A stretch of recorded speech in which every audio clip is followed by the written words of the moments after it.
அதிசயா அதிசயம்தான். இடம் விலை all okay. Athisaya அதிசயங்களின் ஆரம்பம். அதிசயா அதிசயம் நடக்கும் நிச்சயமா.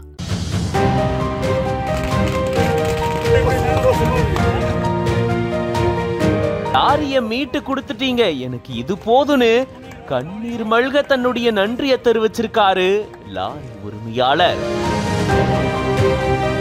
வாங்காத கடனுக்காக பறிமுதல் செய்யப்பட்ட லாரி பத்திரமா மீண்டும் உரிமையாளர்கிட்டயே ஒப்படைக்கப்பட்டிருக்கு.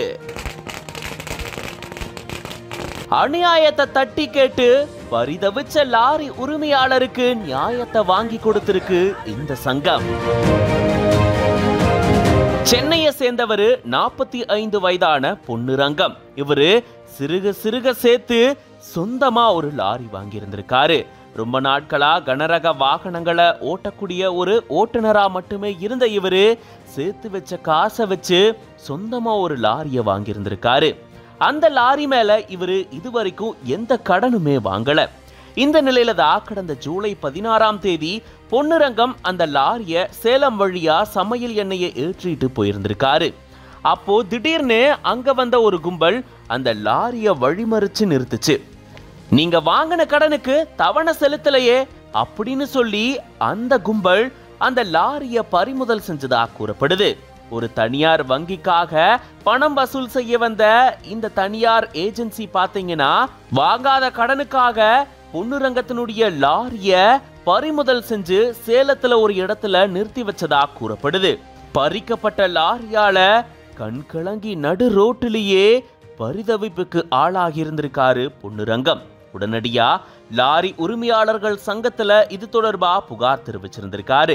தமிழ்நாடு மணல் லாரி உரிமையாளர்கள் சம்மேளன தலைவர் செல்லராஜமணி, மணல் லாரி கூட்டமைப்பினுடைய தலைவர் யுவராஜ், நாமக்கல் லாரி உரிமையாளர்கள் சங்க தலைவர் அருள், ட்ரெய்லர் உரிமையாளர்கள் சங்க தலைவர் சின்னசாமி உள்ளிட்ட லாரி உரிமையாளர்கள் ஒன்று சேர்ந்து திரண்டிருக்காங்க. அவங்க நாமக்கல் திருச்சி சாலையில இருக்கக்கூடிய சம்பந்தப்பட்ட தனியார் வங்கி கிளைக்கு போயிருந்திருக்காங்க. அங்க குறிப்பிட்ட தனியார் வங்கியை முற்றுகையிட்டு போராட்டத்திலும் ஈடுபட்டிருந்திருக்காங்க. கடனே வாங்காத லாரிக்கு எப்படி நீங்க கடன் வசூல் செய்வீங்க அப்படின்னு சொல்லி இதை கண்டிச்சு அவங்க போராட்டத்தில் ஈடுபட்டிருந்திருக்காங்க. ஒரு கட்டத்துல லாரி டிரைவர் பொன்னுரங்கம் கடன் வாங்கல அப்படின்றத அந்த தனியார் வங்கி நிறுவனம் ஒப்புக்கொண்டிருக்காங்க.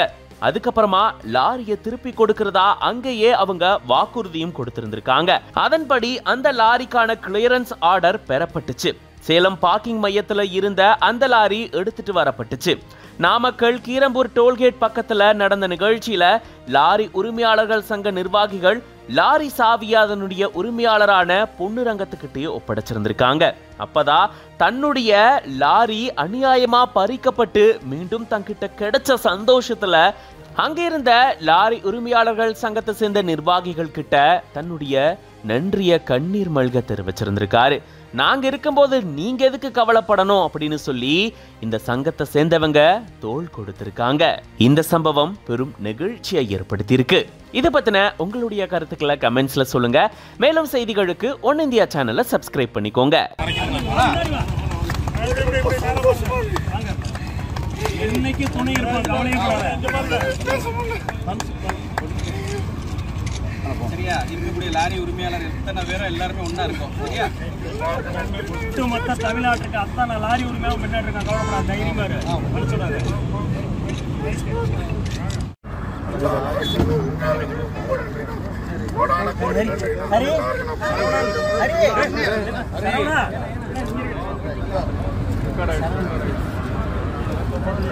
சொல்லி நான் பின்னாடி விளாடுவோம். தமிழ்நாடு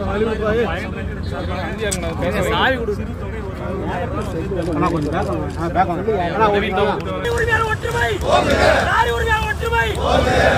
வெற்றி வெற்றி வெற்றி வெற்றி வெற்றி வெற்றி.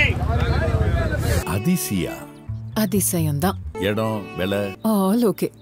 அதிசயா அதிசயங்களின் ஆரம்பம்.